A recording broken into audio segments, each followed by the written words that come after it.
बच्चों स्वागत है एक बार पुनः आपका आपके अपने चैनल एनसीईआरटी सॉल्यूशन 99 पर।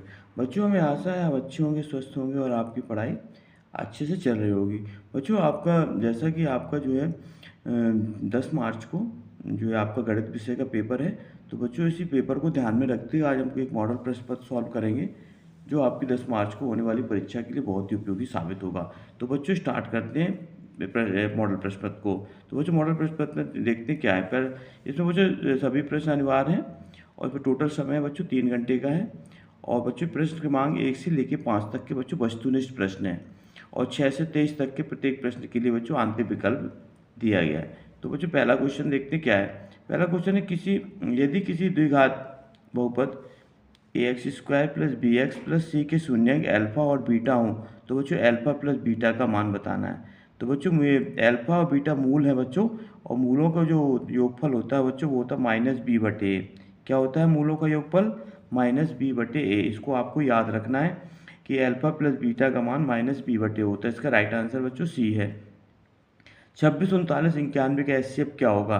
तो बच्चों 26 39 और 91 का एचसीएफ बच्चों होता है हाईएस्ट कॉमन फैक्टर। इनका एचसीएफ होगा बच्चों 13। क्या होगा बच्चों? 13, क्योंकि 13 से 26 भी डिवाइड हो जाता है बच्चों, 13 से 39 भी डिवाइड होता है और 13 से 91, तो 13 का तीनों में भाग चला जाएगा, इसलिए बच्चों इसका एचसीएफ 13 होगा। इसके बाद है बच्चों नेक्स्ट क्वेश्चन देखते हैं। श्रेणी 6 12 18 का कौन सा पद चौवन होगा? कौन सा पद चौवन है? तो बच्चों श्रेणी जो दी है ये समांतर श्रेणी है बच्चों, और इसका जो कौन सा पद चौवन होगा तो वो होगा बच्चों नौवां पद। कौन सा बच्चों? नौवां पद चौवन होगा, क्योंकि अगर इसको बच्चों हम लिखते जाए इसमें सर्वांतर निकालते हैं तो बच्चों इनका सर्वांतर 6 आता है। इसी तरह 6 इसके बाद 6 का डिफरेंस रहता है हर पद में, तो इसका राइट आंसर बच्चों नौवां पद होगा।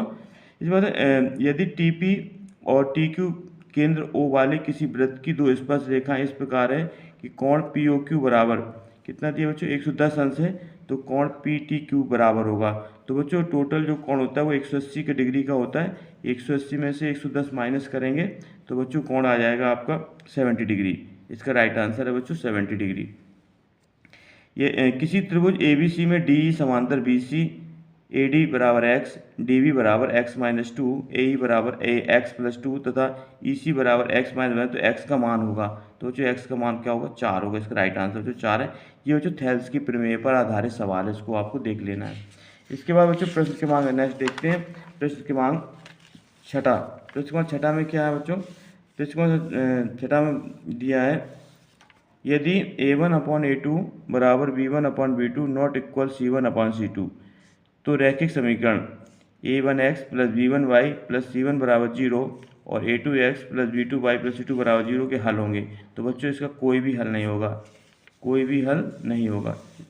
इसके बाद बच्चों प्रश्न क्रमांक 2 देखते हैं। प्रश्न क्रमांक 2 में बच्चों रिक्त स्थान की पूर्ति है। रिक्त स्थान पहला क्वेश्चन दे, दो समान कोणिक त्रिभुजों की संगत भुजाओं का अनुपात कैसा होता है बच्चों? संगत भुजाओं का अनुपात सदैव बराबर होता है, इसको इसमें बराबर लिखना, इक्वल होता है बच्चों। दो समान कोणिक अतः ऐसे त्रिभुज जिनके कोण कैसे हों? समान हों, तो उनकी भुजाएं होती हैं बच्चों, उनका अनुपात बराबर होता है। किसी बिंदु की एक्स अक्ष से दूरी उस बिंदु की क्या कहलाती है बच्चों? एक्स अक्ष की दूरी बच्चों कोटि कहलाती है, और वाई अक्ष से दूरी जो होती है बच्चों भुज कहलाती है, इसको आपको याद रखना। 3 मीटर ऊंची मीनार के पास से 3 मीटर दूर स्थित बिंदु पर मीनार की चोटी का उन्नयन कोण बच्चों 45 होगा, क्योंकि बच्चों ऊंचाई भी 3 मीटर दी है और इसकी दूरी भी 3 मीटर दी है, इससे जो एंगल बनेगा बच्चों 45 डिग्री का बनेगा। किसी असंभव घटना की प्रायिकता सदैव शून्य होती है, इसको आप याद रखना। किसी असंभव घटना की प्रायिकता कितनी होती है? शून्य। अक्सर बच्चों 1 नंबर में पूछे जाने वाला सवाल है। केंद्रीय प्रवृत्ति के 3 मापांकों का संबंध है, बहुलक बराबर 3 माध्यिका माइनस 2 माध्यक। तो बच्चों इसका जो सूत्र होता है बहुलक बराबर होता है 3 माध्यक, बहुलक बराबर आपको याद रखना है, बहुलक बराबर होता है, बहुलक बराबर 3 गुणे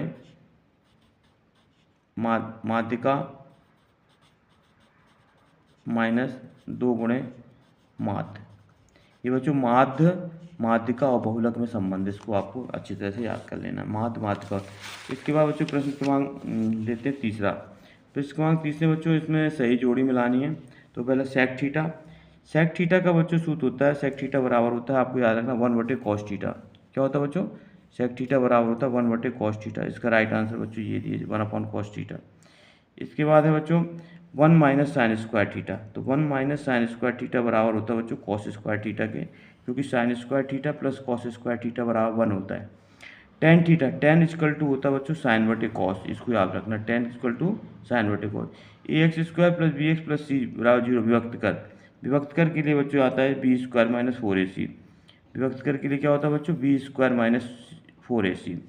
ए X square plus B X plus C बराबर 0 के मूल वास्तविक नहीं है। यदि यदि बच्चों मूल वास्तविक नहीं है तो बी स्क्वायर माइनस 4ac का मान छोटा होगा कितने 0 से बच्चों। इसके बाद द्विघात समीकरण मानक रूप। तो द्विघात समीकरण मानक रूप होता है बच्चों A X square plus B X plus C बराबर 0। ये बच्चों द्विघात समीकरण का मानक रूप है, इसको आपको याद कर लेना है। इसके बाद नेक्स्ट क्वेश्चन देखते हैं बच्चों, प्रश्न क्रमांक चौथा देखते हैं। एक शब्द या एक वाक्य में उत्तर देखना है। मूल बिंदु से बिंदु एक्स वाई की दूरी कितनी होगी।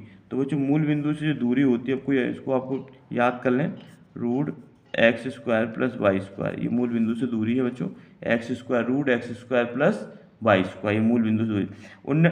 उड्डयन कोण की परिभाषा लिखना बच्चों, अक्सर परीक्षा पूछी जाती है उड्डयन कोण की। तो बच्चों ये जो आप मॉडल प्रश्न पत्र देख रहे हैं ये बच्चों विगत परीक्षाओं के प्रश्न पत्र हैं जो आपके लिए बहुत ही उपयोगी साबित होंगे और ये बच्चों आपके लिए रामबाण का कार्य करेंगे। तो ये उन्नयन कोण को परिभाषा है बच्चों, उन्नयन कोण कहलाती है क्षैतिज रेखा और दृष्टि रेखा के बीच बनने वाले कोण को, क्षैतिज रेखा और दृष्टि रेखा के बीच बने कोण को क्या कहते हैं बच्चों उन्नयन कोण। ये बच्चों क्षैतिज रेखा होती है और ये होती है दृष्टि रेखा, इनके बीच जो कोण बनता है बच्चों ये जो कोण होता है ये आपका क्या कहलाएगा उन्नयन कोण कहलाएगा। क्षैतिज रेखा और दृष्टि रेखा के बीच जो कोण बनता है उन्नयन कोण। एक वृत्त पर कितनी स्पर्श रेखा होती है। तो बच्चों ये जो वृत्त पर स्पर्श रेखा होती है अनंत हो सकती है। कितनी हो सकती है अनंत। वृत्त के चाप की लंबाई का जो चाप की लंबाई का फार्मूला होता है बच्चों थीटा अपॉन 360 इंटू 2πr। ये बच्चों चाप की लंबाई का सूत्र है theta upon 360 into 2πr। Are बच्चों यहाँ वृत्त की त्रिज्या है, इसको भी आपको याद कर लेना। शंकु के आयतन का सूत्र, शंकु के आयतन का सूत्र बच्चों ये होता है 1/3 पाई आर स्क्वायर एच। शंकु की बच्चों आकृति जोकर की टोपी देखी होगी आपने, शंकु की आकृति की होती है और इसका जो सूत्र होता है बच्चों ये होता है इसकी ये पूरा व्यास होता है बच्चों, ये आर होता है, ये उसकी ऊंचाई होती है शंकु की और ये आर होती है। तो इसमें संबंध होता है बच्चों 1/3 पाई आर स्क्वायर एच। शंकु के आयतन का सूत्र है बच्चों, वॉल्यूम ऑफ कॉन। इसके बाद है बच्चों प्रश्न क्रमांक देखते हैं अगला। यदि एक त्रिभुज के दो कोण और एक अन्य त्रिभुज के दो कोण के बराबर हो त्रिभुज समरूप होगा। तो बच्चों ये सही है, राइट आंसर है, इसको आपको याद रखना है। यदि एक त्रिभुज के दो कोण अन्य त्रिभुज के दो कोणों के बराबर है तो त्रिभुज कैसे होंगे बच्चों समरूप है। तो बच्चों ये फार्मूला है SAS, साइड एंगल साइड, भुजा कोण भुजा, ये बच्चों आपको ये नियम है। √3 एक परमेय संख्या बच्चों गलत है, √3 एक अपरमेय संख्या है क्योंकि √3 का वर्गमूल नहीं निकलता है। 2 4 6 8 एक समांतर श्रेणी है बच्चों, राइट आंसर है क्योंकि अगर इनका डिफरेंस निकालते हैं बच्चों सर्वांतर तो 4 में 2 घटेगा तो 2 आएगा, 6 में से 4 घटाएंगे तो 2 आएगा। इस तरह बच्चों समांतर श्रेणी बनती है। अर्धगोले का संपूर्ण पृष्ठ 3πr² होता है बच्चों, राइट आंसर। अर्धगोले का पृष्ठ जो 3πr² होता है बच्चों सत्य है ये। किसी घटना की प्रायिकता ऋणात्मक होती है बच्चों, किसी भी घटना की प्रायिकता ऋणात्मक नहीं होती इसलिए ये गलत है, आपको याद रखना है। और बिंदु -4 6 और एवं 4 -6 के मध्य बिंदु के निर्देशांक 0 0 बच्चों ये राइट आंसर है क्योंकि इसका फार्मूला निकालेंगे x बराबर x1 प्लस x2/2 और y बराबर बच्चों y1 प्लस y2/2।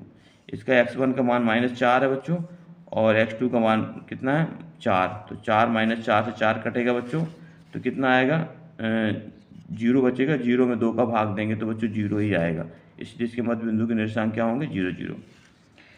इस तरह बच्चों इसमें प्रश्न क्रमांक 6वें में बहुपद x² - 2x - 8 के शून्यंक ज्ञात करना बच्चों। तो शून्यंक के लिए से गुणनखंड करेंगे 8 के, ऐसे गुणनखंड करेंगे जोड़ने घटाने पर बच्चों 2 आ जाए।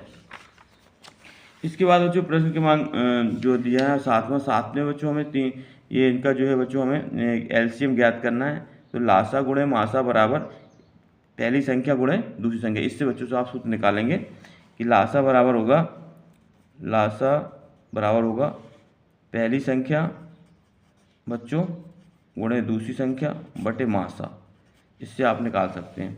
अब आज गुणनखंड विधि से 8, 9, 25 का एचसीएफ निकालना है। और इसमें बच्चों y बराबर एम एक्स प्लस सी में x बराबर -2, y बराबर 5, तो m का मान निकालना है।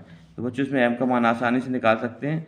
ये y बराबर कितना दिया बच्चों, y बराबर दिया है एम एक्स प्लस 3।